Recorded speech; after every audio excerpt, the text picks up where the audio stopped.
Assalamu alaikum, dear audience. I'm Mohammed Khan Mehdi with Inside Reality. आज मैं आ रहा हूँ. I'm coming up with current affairs and critical analysis about the burning issues, contemporary affairs of the states. And certainly आज मैं discuss करूँगा Iranian nuclear deal group 5+1 के साथ इसके हिस्टोरिकल बैकग्राउंड और अभी तक कहाँ पहुँचे हैं, और जो अमेरिका और ईरान के दरमियान जो स्किरमिशेस चल रहे हैं, वॉरफेयर चल रहे हैं, जो लफ्ज़ी जंग समझें या ग्राउंड प्रैक्टिकल रियलिटी पे कम्बैट, मिलिट्री कम्बैट चल रहे हैं, ड्रोन अटैक्स एक दूसरे के ऊपर हो रहे हैं और किस तरह से कैप्चर कर रहे हैं, और इंटरनेशनल और रियलिस्टिक वर्ल्ड पे इसका क्या असर है, इसको हम आज ऑब्ज़र्व करने की कोशिश कर लेंगे. सबसे पहले मैं आपको हिस्टोरिकल बैकग्राउंड की तरफ ले जाऊंगा. I'll try my level best to achieve this certain level, giving you the pungent and truth and the ground reality. So let's move on towards the historical background. Actually ये हुआ था Iran के साथ group 5+1 जो historical nuclear जो deal था. it was occurred during the presidency of Barack Obama in 2014.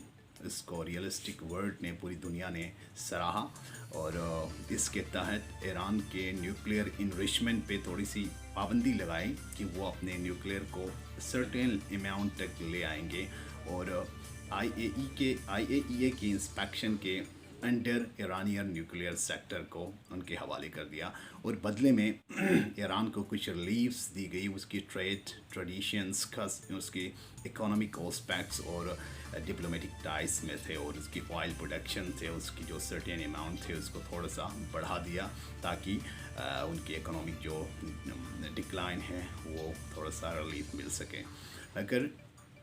अगर हम हिस्टोरिकली इसके बैकग्राउंड ईरान और अमेरिका के राइवलरी की बात कर ले तो ये कोई नई बात नहीं है. हिस्टोरिकल हमेशा से since the Inception of the revolution of Iran, जब इमाम खुमैनी की इनकलाब वहाँ पर आए तो वहाँ पर जो अमेरिकन समझे कि पपिट थे शाह रज़ा पहलवी, उसकी हुकूमत का वहाँ पर ख़ात्मा हो गया, और यूँ एक नई इनकलाबी हुकूमत वहाँ पर महज वजूद में आए, जिसके साथ अमेरिकन आइडियालॉजी या उनके अफकार बिल्कुल भी यानी मिलते नहीं थे. वो मतज़ाद सोच के दोनों साइड से वो मालिक थे. तो इस तरह से जब से इनकलाबी सेपरेट वहाँ पर इनकलकेशन होना शुरू हुई, अमेरिका की कोशिश रही है कि उसको वहाँ पर कर्ब कर लें, और रीजनल इन्फ्लुएंस इसको ना जो रीजन है across the region in the Middle East peculiarly इसको कर्ब किया जाए. With the passage of time, we can see there was a great amount of military combats and problems and diplomatic issues.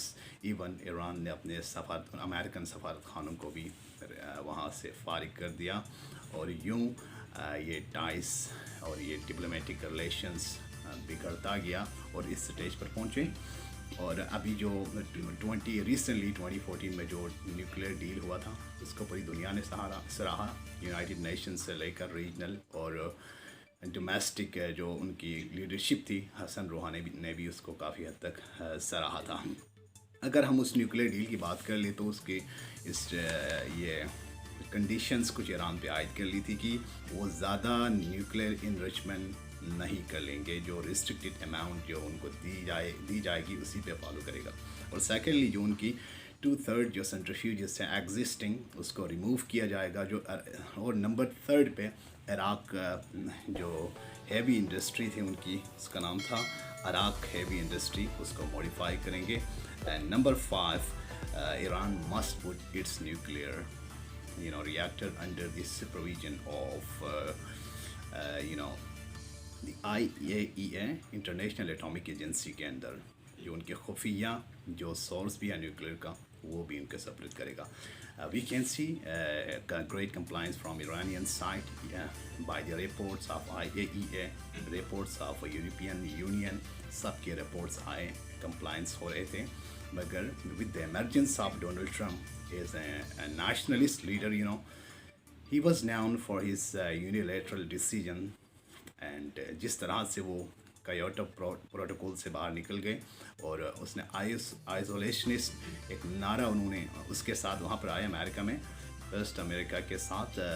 तो actually America was a pluralistic country, existing or inculcating a number of variety of ethnicities. They are enjoying their life peacefully with peace, freedom and prosperity.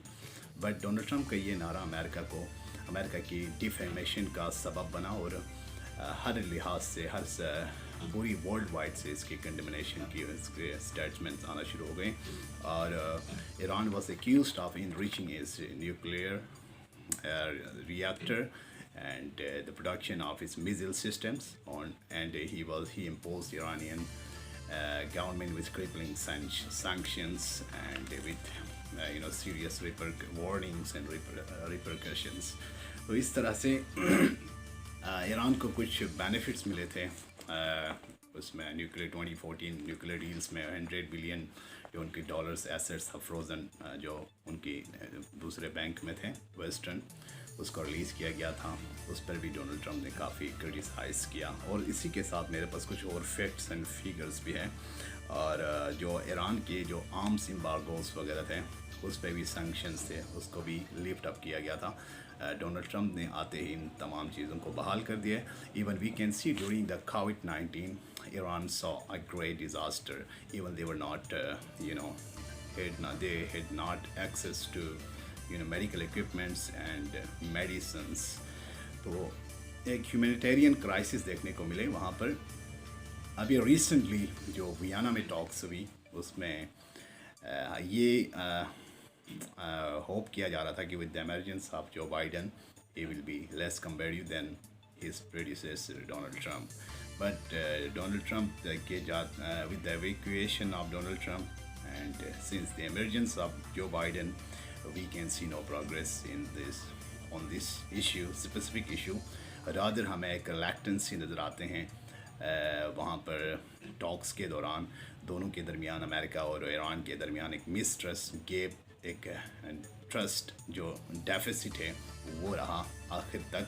और America ने भी आखिरकार ये अंदिया दे दिया था कि ये जो डील है उनके लिए फ्यूटाइल साबित होगा, क्योंकि इजरायली लॉबी का जो प्रेशर था वो जो बाइडन पर बिल्डअप हो रहा था, माउंट हो रहा था। इस वजह से वो इस मुआहदे को जल्दी एक कंक्लूसिव पॉइंट पर लाने के लिए वो कतराते हुए नज़र आए। तो दूसरी जानिब इसराइल ने ईरान को हमले करने की धमकी दी। Iran was threatened. So recently Iran has tested 17 ballistic missiles in the name of their last prophet drill. begin drill जो उनके लास्ट मिलिट्री ड्रिल था उसमें उन्होंने 17 मिसाइल जो बैलिस्टिक मिसाइल के तजर्बे किए। और वहाँ पर इजरायली न्यूक्लियर, ये बहुत इंटरेस्टिंग था कि इजरायली न्यूक्लियर रिएक्टर के डमी बनाए और उनको बड़े आसानी के साथ वहाँ पर उन्होंने हिट कर लिया और इजराइल को वाज़िह पैगाम दिया कि अब ख़ित्ते की जो पावर है, जो तवाज़ुन है वो बिल्कुल बदल हो चुका है। ख़ित्ते में कोई डोमिनेंसी आगे नहीं कर सकते और ख़ित्ता की जो हुक्मरानी होगी वो रीजनल पावर्स के हाथों में होंगे। तो इस तरह से एक खलफशार सी देखने को मिली। यूँ इज़राइल को एक ईरानियन जर्नल था बाकरी साहब ने वाज़िह पैगाम दिया है, अगर ईरान की सॉवरेनिटी पर अगर कोई भी मुल्क मेली आंख से देखने की कोशिश कर ले तो उनके हाथ काट लिए जाएंगे। और ईरान ने काफ़ी हद तक सोफिस्टिकेशन हासिल कर ली अपनी बैलिस्टिक मिसाइल्स में, अब वो रीजनल पावर बन चुका है यहाँ पर और इज़राइल की आंखों में आंखें डाल कर बात कर रहे हैं। With when Iranian general Qasem Soleimani was killed in Iraq, first ever in the history Iran ने उनके एनुल असदैन बैस पर मिसाइल दागे और अमेरिका को भी वाज़ी अंदाज में जवाब दे दिया। इसके अलावा हमें अनबाइस अगर बात कर ले तो प्रॉक्सी वार नज़र आते हैं मिडिल ईस्ट में ईरानियन ब्लॉक और सऊदी ब्लॉक के दरमियान। ये भी डेवलप पावर्स के ईमा पर ये सारे वॉर खेले जा रहे हैं for the economic purpose, for the sake of energy, for the sake of the regional and national interest. तो अगर दुनिया को पीस की तरफ ले जाना अगर चाहते हैं बिग पावर्स यानी डेवलप कंट्रीज़, तो चाहिए कि ईरान के साथ इस न्यूक्लियर डील को एक कंक्लूसिव या एक लॉजिकल कंक्लूजन की तरफ ले जाएं अदरवाइज़ ख़त्े का जो पीस है वो हमेशा एलुसिव रहेगा। तो यहाँ पर ये हमें एक मैसेज मिलता है कि जब तक अपनी मफाद को जो रीजनल जो कंट्रीज़ हैं उसको पीस को अपने मफाद के ऊपर तरजीह नहीं देते, जो मिडिल ईस्ट में लगने वाला आग पूरी दुनिया को अपने लपेट में ले सकते हैं। We can see a recent ballistic missile exchange between the Houthis and the Saudis, and there was a huge humanitarian losses as well. तो एक इसके अलावा इसके साथ साथ जो अमेरिकन ब्लॉक में हमें कुछ रशियन दो ब्लॉक हमें यहाँ पर भी डोमिनेंट नज़र आते हैं, एक अमेरिकन ब्लॉक, दूसरा रशियन ब्लॉक। अमेरिकन ब्लॉक को जो लीड इसमें जो हमें कंट्रीज़ नज़र आते हैं जिसमें सर्टनली ब्रिटिश फ्रेंच और आपके इसके साथ सऊदिया UAE, ये सारी चीज़ें अमेरिका की तर्जुमानी करते हुए नज़र आते हैं। और ईरानियन साइड पर रशिया, चाइना और जो उसकी एलाइज है इराक़, सीरिया, लेबनान, पैलेस्टाइन, ये तमाम यहाँ पर नज़र आते हैं। ईरान की एनिमोसिटी इसराइल से हमेशा से रही है और ईरान का ये ख्वाब है और वे कहते हैं, वो ये बड़े बबांग दहल कहते हैं कि वो अगर इसराइल किसी भी तरीके से ईरान पे इंट्रूड करने की कोशिश करेंगे तो वो इसराइल को विद इन मिनट्स सफाई हस्ती से मिटा देंगे।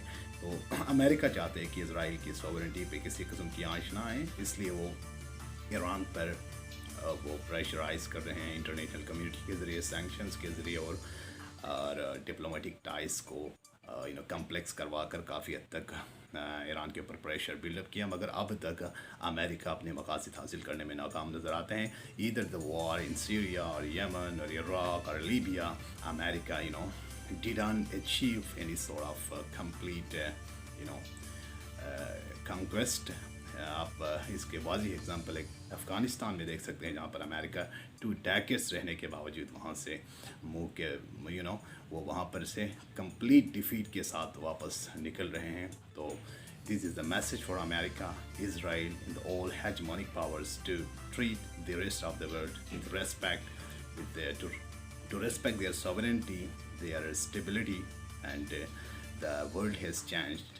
अब दुनिया चेंज हो चुका है, तब्दील हो चुका है, द वर्ल्ड हैज़ ट्रांसफॉर्म्ड। और आप मुल्कों के बीच अब रिस्पेक्ट के साथ जो टाइस है वही तक़वियत मिलेगी।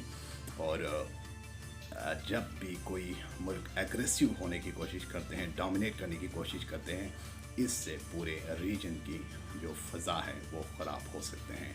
अगर अभी ईरान और ग्रुप 5+1 के जो टॉक से जो न्यूक्लियर पीस डील है उसको एक अच्छे मंतकी अंजाम तक पहुंचाना अशद ज़रूरी है, ताकि ईरान से भी सैंक्शंस उठें और न्यूक्लियर इनरिचमेंट कम हो। और साथ ही साथ जो डेवलप कंट्रीज से वो जो लेक्चर देते हैं दूसरे रेस्ट ऑफ वर्ल्ड को, वो अपनी जो न्यूक्लियर इनरिचमेंट है उसको भी देखें, उसको भी वाज़िह अंदाज में कम करके उसको डिक्रीज़ करके दुनिया को ये मैसेज दे दें कि हम भी फॉलो करते हैं, हम हेजेमोनिक पावर नहीं हैं, हम दूसरों पे हुक्मरानी करने वाले नहीं हैं, रादर वो भी एक अमली नमूना बन के दिखाएँ। तभी खित्ते की फ़ज़ा देर पा हो सकती हैं और एक अच्छी मैसेज जा सकती है। तो this was something from my side. And आने वाला दौर अगर ऐसी फ़ज़ा के साथ जाएँ तो बहुत ही भयानक नज़र आते हैं। इस तरह के वॉर्स, कफल्स और जंग की मशकों के साथ पीस को देखना नहायत ही मुश्किल है। यकीनन एक पॉजिटिव पीस डील ही आने वाली नस्लों के लिए एक नेक शगुन साबित होगा। Please you are the new audience are requested to subscribe this page channel. आपसे रिक्वेस्ट है इस चैनल को सब्सक्राइब कर लें for more updates and analysis. Thank you for watching this. Thank you.